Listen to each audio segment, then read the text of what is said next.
بتتدرج وسلايم منعها من الحرب. بيقدروا يقضوا على كل اسماك القرش وبعدها بيتجمعوا على كريبريس لكن بدون اي تاثير. بيخرج اجزاء شبه الحراشف بتبعدهم عنه وبعد كده بيهاجمهم. بيحاولوا يصدوها لكنها بتصيبهم بس سلايم بيظهر ويقول لهم كويس لحد كده، سيبونا انا اكمل الباقي. بيمتص كل اجزاء الحراشف لكنها بتنمو من جديد. سلايم بيبدا هجوم شامل عليه مع باقي الجيش لكن ده اثر فيه بنسبه 30% وبس بيسمع صوت كريبريس وهو بيقول تبا لك ميليام. الكمبيوتر بيقول له في اشاره ان جسم موجود داخل كريبريس والجسم ده عنده غضب شديد ضد ميليام. سلايم بيقول ميليام يعني هو اساسا مش جاي لي؟ طب كويس والله. بيروح لميليام واللي كانت نايمه وبيقول لها جه دورك كاتش اقتلي الوحش ده وتعاليلي. بتعرف ان جوه الوحش ده جسم فوبيو فبيقول لها تعرفي لما تدمريه تحافظي على جسم فوبيو؟ قالت له عيب عليك. ووقفت قدام الوحش وجمعت قوتها وبهجوم واحد بخرت جسمه بالكامل ما عدا جسم فوبيو. سلايم عالجه وساعتها قال لهم انا اسف انا اتضحك عليا من ناس لابسه لبس مهرج.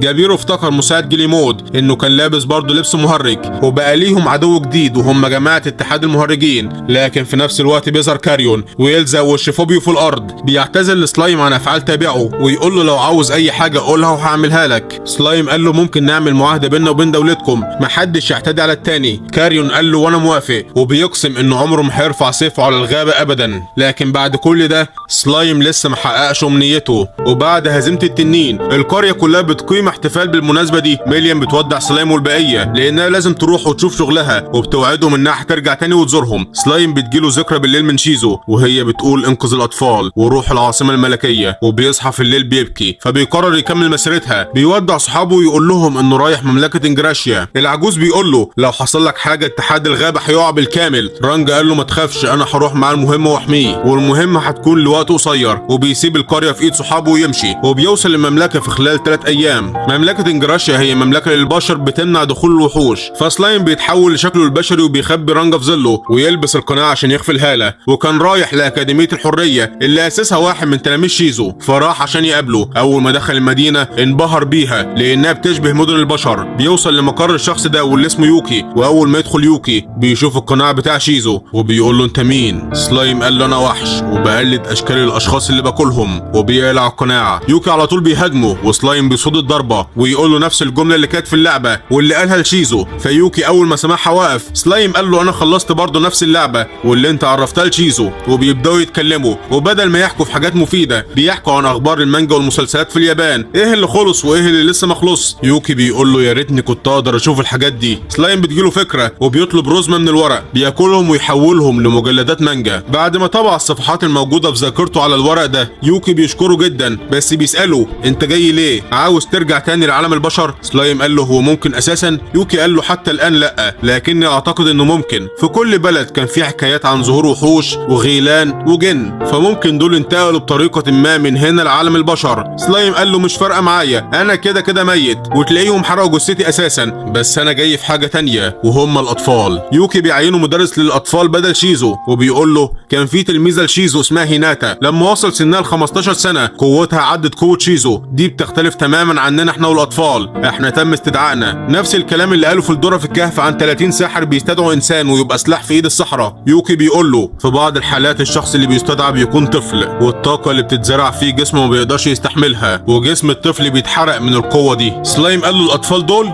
يوكي قال له ايوه كانوا نتيجه لتجارب دول عشان يقووا جيشهم والتجارب يعتبر فشلت واستدعت الاطفال دول فالدول سابت الاطفال لينا وللاسف اقصى مده مسجله لحياه الطفل هي 5 سنوات. سلايم بيقبل التحدي ويخش للاطفال واللي كانوا 5 وهم كينيا هتلاقيه شبه ناروتو، ريوتا، جيل، أليس، كلوي لكن ولا حد كان معبره في الفصل فاستدعى رانجا من ظهرهم كتهديد وسمعوا الكلام زي الكلاب. بيقول لهم عندي لعبه ليكم كل واحد ليه 10 دقايق لو قدر يهزمني هيفوز ورانجا مش هيدخل في الموضوع. بيدخلوا الواحد ورا التاني والمشترك بينهم يا اما مش قادرين يخرجوا كل قوتهم يا اما مش عارفين يستخدموها اساسا. وسلايم بيهزمهم كلهم بيوريهم قناع شيزو ويوعدهم انه هيساعدهم في اسرع وقت. وسلايم جات له فكره مش شيزو جات وهي طفله برضه بس فضلت عايشه، فاكيد ده ليه علاقه بروح افريت. بينتقل لحوريه الغابه ويسالها فين المكان اللي ممكن الاقي فيه ارواح عليا. بتقول له في مكان اسمه مسكن الارواح وهناك بيتجمعوا فيه، لكن المدخل اللي كنت اعرفه اتقفل من زمان من ساعه ما ملكه الارواح القديمه ماتت والجديده مسكت. سلايم بيكمل تعليم في الاطفال ومكافاه ليهم بيديهم فصول مانجا، لكن بيجيله تحذير ويظهر تنين سماوي بيهاجم المملكه. سلايم على طول بينتقل لحمايه المملكه، لكن بيغير شكله شويه عشان محدش يتعرف عليه. بيقف قدام التنين ويمتص ضربته وكمان يمتصه هو ذات نفسه في خلال ثانيه وبيرجع للاطفال. يوكي بيقول له انت غالبا اللي هزمت التنين، في تاجر انت انقذت حياته وعاوز يقابلك ويشكرك. سلايم بيروح مع الطلاب للتاجر اللي بيعزمهم على الغداء، يلا ما هو اكل ببلاش. التاجر بيقول له شكلك مختلف لكن عندي شبكه معلومات وعارف انت مين. سلايم قال له بما انك عارفني فايه رايك تيجي دولتي، احنا عندنا بضاعه وعاوزين نبيعها بس مش عارفين ازاي، فاحنا الاتنين هنستفاد. والتاجر بيوافق، وهناك بتقابلهم واحده شغاله في المطعم وتباركهم بالارواح السماويه. سلايم بيقول لها انت تعرفي الارواح؟ قالت له في مكان قريب من قريتي معروف انه موطن للارواح. وسلايم والاطفال بيروحوا لهناك، بيدخلوا بوابه لكنهم بيسمعوا صوت واحده بتضحك. سلايم قال لها عاوز اكلم ملكه الارواح. قالت له الف مبروك انت وصلت، لكن مش بالسهوله دي. وبتفتح قدامهم بوابه ويخرج منها جندي آلي. الصوت بيقول له لازم تهزمه الاول وبعدها هتقابلني. سلايم بيواجهه لكنه كان قوي جدا بقوه كريبريس حتى، وكمان معدني فالبرق مش هيأثر فيه ولا السيف حتى. فسلايم بينطلق على الآلي ويربطه بالخيوط وبعدها بيحرقه بالنار السوداء والآلي بيتفتت. سلايم بيخرج النار ويقول لها اظهري نفسك انا عارف انت فين. وبتظهر الروح من تحتهم وتقول له انا اسفه يا باشا انا واحده من اسياد الشياطين واسمي راميريس. سلايم بيقول لها انت سيده شيطان، انت مش شبه ميليام في اي حاجه. قالت له انت تعرف ميليام؟ يبقى انت اكيد السلايم اللي كانت بتحكي عنه. سلايم بيتعرف عليها واللي بتقول له انا كنت بلعب معاكم بس، لكن انت دمرت الراجل الآلي اللي سهرت ليالي وانا بصنع فيه. انا صنعته بالهندسه الروحيه ودمجت معاه ارواح عشان تقويه. سلايم قال لها هندسه روحيه؟ انا سمعت الكلمه دي فين قبل كده. وبيفتكر مشروع الجندي الآلي بتاع فيستا اللي اتدمر. بتقول له صح، لما المشروع اتدمر انا رحت وخدت البقايا وصنعت بيها الرجل الآلي، وكل اللي كان ناقصهم هي وجود الارواح للتحكم بالطاقه السحريه. بيقول لها عاوز اطلب منك طلب ومقابل ده هعمل لك جندي سحر غيره. شايفه الاطفال الغلابه دول هيموتوا قريب، عايزين ارواح عليا تتحكم في القوه السحريه اللي عندهم، فعاوز اقابل ملكه الارواح. قالت له هو انا ما قلتلكش؟ ما هو انا سيده شيطان الصبح وبعد الظهر بشتغل ملكه ارواح، بعمل حاجتين مع بعض زي سيد الشيطان ليون. سلايم بيندهش ويقول لها ازاي؟ بتقول له في مره استدعى روح عليا من الازمنه القديمه عشان كان بيبحث عن شيء وما كانش قدامي حل غير ان اعينه بطل. سلايم بيقول في سره ده لو عرف انك بتتكلمي عنه هيعملك بطاطس محمره. بتقول له انا هعمل لك اللي انت عاوزه، وبتاخده على مكان تجمع الارواح. وكل طفل لازم يطلب روح ومش هيتم استدعائه الا لو الطفل عنده رغبه لده. اول طفل بيتقدم ويطلب من الارواح بس مفيش كلب عبره. بس ثانيه واحده، في ارواح صغيره اهي بس ملهاش اي لازمه. سلايم جات له فكره فكل كل الارواح الصغيره وجمعها مع بعض وعمل روح كبيره ضمها مع الولد، وبكده نجحت اول مره. اللي بعده دخلت وزي اخوها لما الارواح الصغيره ودمجها معاها. دخل الواد اللي شبه ناروتو بس ده كان مختلف. اول ما قرب ظهرت روح عليا لوحدها واندمجت مع جسمه. الرابع كان عادي لكن الخامسه واللي هي كلوي اول ما دخلت المكان كله اتهز وخرجت روح ضخمه قوتها ملهاش حدود. ملكه الارواح بتقول له خلي بالك الروح دي خطر. الروح بتنطلق على سلايم وتعدي منه، ساعتها جسمه بيتهز استجابه للفلدوره. ملكه الارواح حاولت تمنعه لكنه سكن كلوي قبل ما تقدر تعمل اي حاجه، وبتقول له الروح دي جايه من المستقبل ومش عارفه عنها اي حاجه. سلايم شاف كلوي ولقى الطاقه عندها مستقره فقال مش مهم هعمل نفسي ما شفتش حاجه. وبكده تم انقاذ الاطفال اللي بيشكروا ملكه الارواح. وسلايم بينفذ وعده ويعمل لها الجندي الآلي من جديد، وبيرجعوا المدرسه مع بعض. وهناك بيسمع قصه مثيره جدا. كان في واحد ميت وجنبه واحده مصابه، استدعى شيطان عشان ينفذ لها امنيتها وينتقم من اللي عملوا فيها كده، وده كان مقابل روحها. والشيطان وافق وفي ثانيه خد روحها. شيزو اللي كانت تعتبر اقوى مغامره واسمها حاكمه اللهب جالها طلب مع باقي المغامرين للمدينه واللي فيها نائب الملك بيقول في شيطان ظهر في المدينه وقتل كمان المغامرين اللي باسم الجناحين الفضيين واللي يعتبروا من اقوى المغامرين في البلد. واحد قال يعني هو قتل المغامرين دول وانا هقف قدامه، وجه يمشي لكن الحارس قتله وقال محدش هيمشي الا بعد القبض على الشيطان. المغامرين بيعترضوا لكن الحارس بيقول لهم استنوا، وبيخرج من المغامر شيطان وفي الاصل هو كان شيطان متحول عشان يضل المغامرين. ونائب الملك بيقول اي حركه مريبه هتعملوها هنعتبركم شياطين ونقتلكم. واحد من قدامه اسمه كورو بيقول له يعني انت قصدك ان في شيطان في وسطنا؟ فانا هقتل كل اللي هنا لحد ما الاقي شيطان. شيزو بتقف قدامه وتقول له مش هسمح لك، وبتبدا بينهم معركه بيهاجمها بالنار لكن كان عندها مقاومه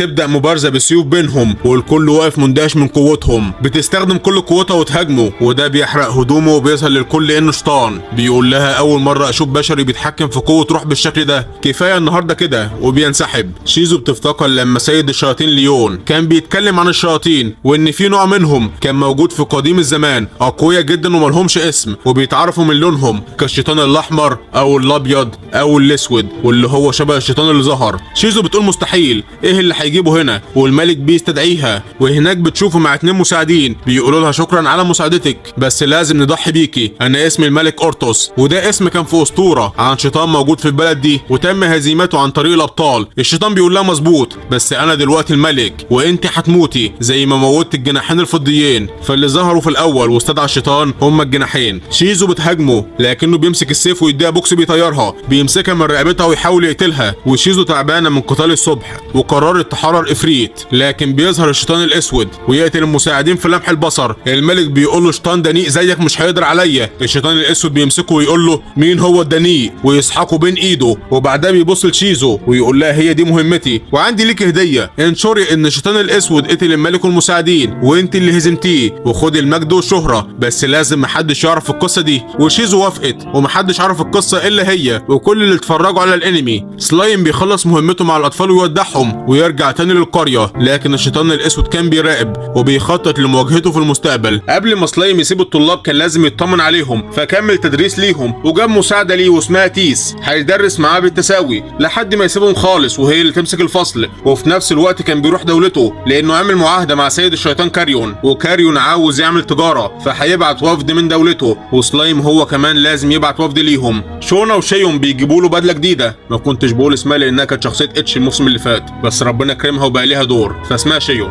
بيلبس البدله ويقدم خطبه لشعبه وللوفد اللي رايح لكاريون. بيقول لهم حاكم دوله يورازانيا هو سيد الشيطان كاريون، حاكم عدائي وممكن في لحظه يحاربنا، لكن برضه لو كسبنا ثقه بعض احنا الاثنين هنستفيد. والكل بيتاثر بالخطاب، وبينطلق وفد مارو لدوله كاريون، والكل بيتجهز لحضور الوفد الثاني، وبيوصل المدينه المرتزقه بقياده فيوزو يوم، واللي من ساعه ما سلايم خلاهم هم اللي ياخدوا الشهره بهزيمه سيد الاورك، وهم شغالين مع سلايم وكمان بيتدربوا على ايد هاكوريو. سلايم بيقول لهم في وفد جاي بكره وعاوزكم تحضروا معايا، ويوم بيوافق. وفي الصباح بيوصل الوفد بقياده البس، واحده من اقوى 3 فرسان في دوله يورازانيا، ومعاها صوفيا تاني اقوى واحده من الفرسان، واللي بتقول انا جيت اشوف مين حاكم الدوله والاقيه مجرد سلايم وكمان مع بشر. سلايم قال لها خلي بالك من كلامك، وبيقول ليوم اتصرف معاها. شيون بتوقفه وتقول له سيبها لنا، وبتبدا معركه طاحنه بالايدي. البس بتبص وراها وتقول له جروشيس الفارس الثالث روح وتعامل مع البشري، وبيحاربوا بعض بالسيوف. لكن يوم كان قوي جدا من تدريبه المستمر مع هاكوريو لدرجه انه مساوي الكود جروشيس، والقتال مستمر بين الفرقتين. صوفيا بتقول لشيون هي دي قوه الكيجن؟ قالت لها من عيني، وبدات تجمع كره سحريه في ايديها. سلايم بيقول احيه دي اتجننت،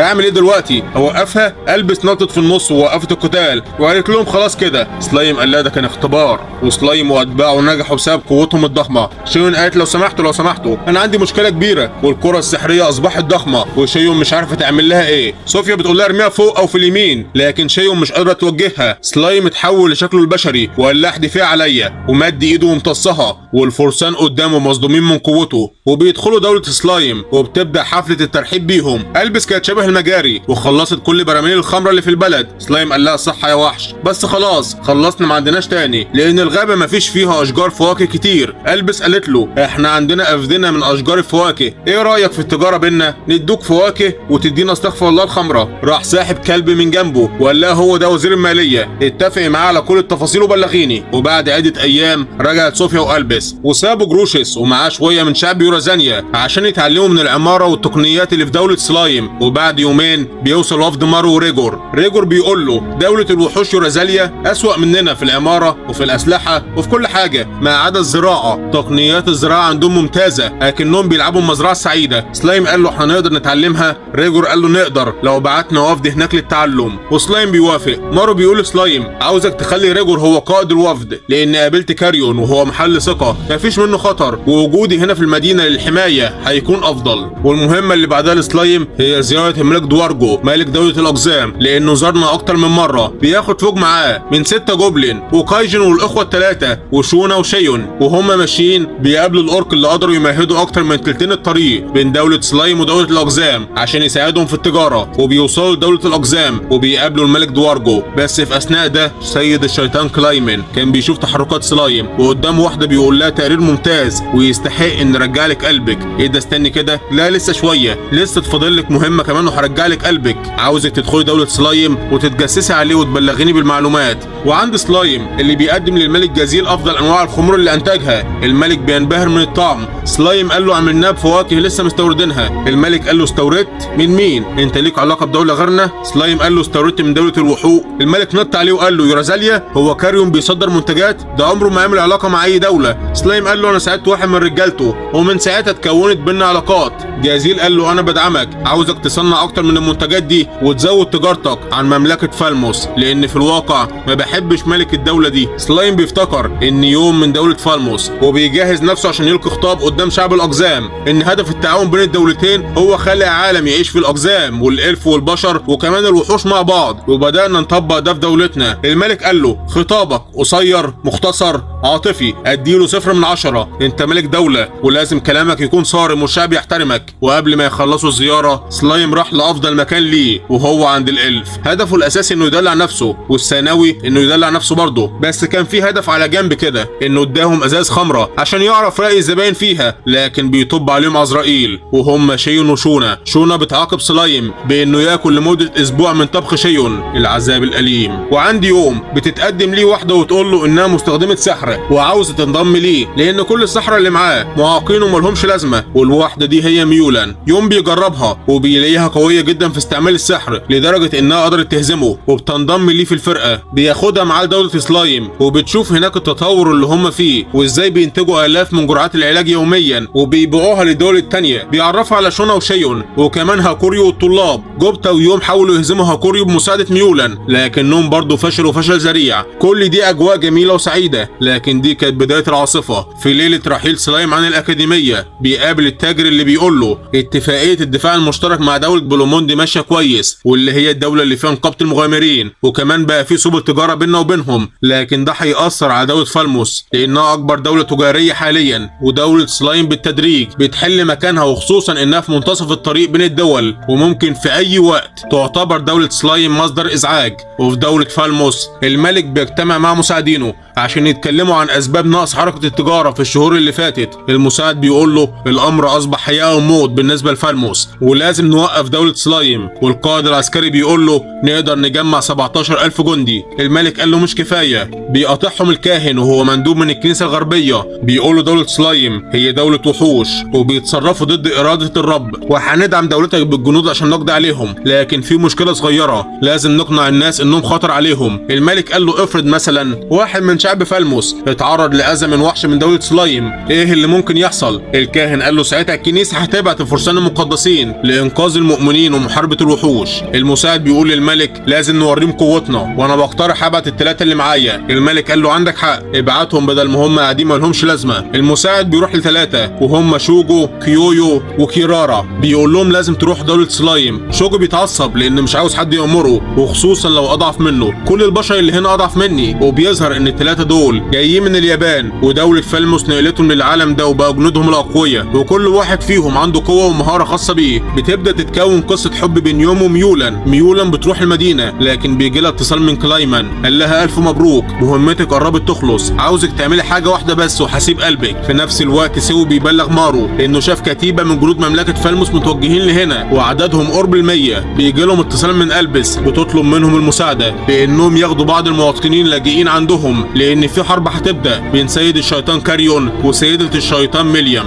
وساعتها المكالمه بتفصل. في نفس الوقت بيوصل 3 محاربين بقياده شوجو. كيرارا بتصرخ في وسط الناس وتقول ان جوبلين اسمه جوبزو اتحرش بيها. جوبتا جه ونزل راس جوبزو وقال لهم احنا بنعتذر، احنا عارفين ان الكذابه بنت كذابه بس بنعتذر برضه. شوجو قال لا احنا هناخد حقنا بدراعنا دلوقتي. البنت بتقول لهم هتموتوا دلوقتي وبتخرج موجات لكن مفيش حاجه حصلت. بتظهر شيون وشونا. شونا بتقول عاوزه تحولي صوتك لموجات بتفجر المخ، قدرة مذهلة لكن مش هتعمليها عندنا في المدينة، وبطلب منكم انتوا التلاتة تخرجوا بره المدينة بالأدب من غير ما نستعمل العنف. كيرارا بتقع على الأرض من الصدمة، وشوجو وكيويو بيتقدموا. شيون بتحارب شوجو وجوبتا بيحارب كيويو، وسيد الشيطان بيقول لميولان اعملي حاجز حول المدينة يمنع استخدام السحر ويقطع اتصالاتهم عن خارج المدينة لأن في حرب عظيمة هتحصل. ميولان بتجري عشان تلاقي مكان وتعمل الحاجز، بس بتلاقي قدامها جروشيس بيقول لها لسه جايلي رسالة عن حرب بين كاريون وميليام وانت بتتصرفي بغرابة، ممكن تشرحي لي ايه اللي بيحصل؟ ميولان قالت هي دي الحرب العظيمة اللي بيتكلم عليها كلايمان. جروشيس بيقول لها انت باين عليك تعرفي ميليام، انت ماجن مش كده؟ وماجن يعني عندها قوة سحرية شيطانية. بتقول له انت صديق ليا بس لو حاولت تقف قدامي هقتلك، وبتتحول. في اللحظة دي بيظهر قدامها يوم ويقول لها احنا ممكن نساعدك بس قولي لنا ايه اللي بيحصل. ميولان بتطيرهم من جنبها وتقول لو ضحي ينقذكم وهضحي بحياتي مش مهم، اهم حاجة المدينة تفضل بخير. وبتبدأ تفعل الحاجز، وفي نفس الوقت سحرة مملكة فالموس من بره